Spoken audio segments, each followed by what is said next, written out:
It was a rainy morning in June.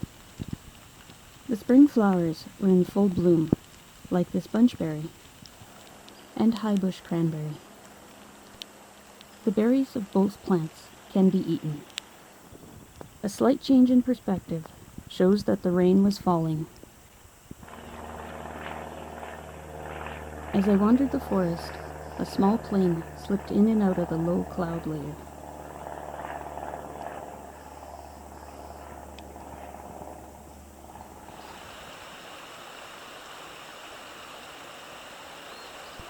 I paused to watch a female merganser preen after waking up, and then leave her rock perch to dive through the creek, looking for small fish to eat. The female was alone, and given the time of spring, her eggs, if she had laid any, may have already hatched. The common merganser usually abandons their young, sometimes barely a week after they hatch, as they are able to dive and feed themselves shortly after hatching.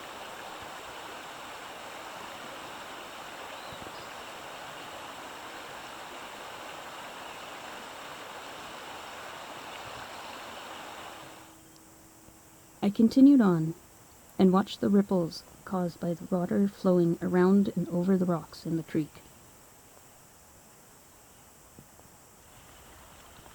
Ripples soon gave way to droplets, and I put the hood up of my rain jacket to stay dry.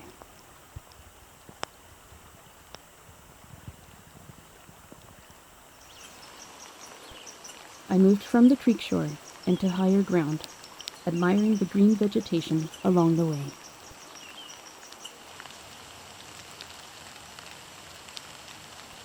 I began to notice that raindrops had collected on certain smooth leaves.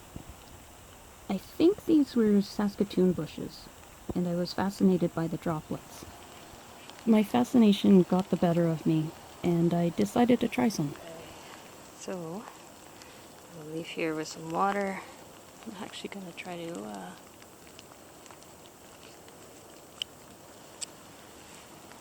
very pure tasting water. Like it. After testing out that survival skill, I continued on, stopping to admire a wild rose,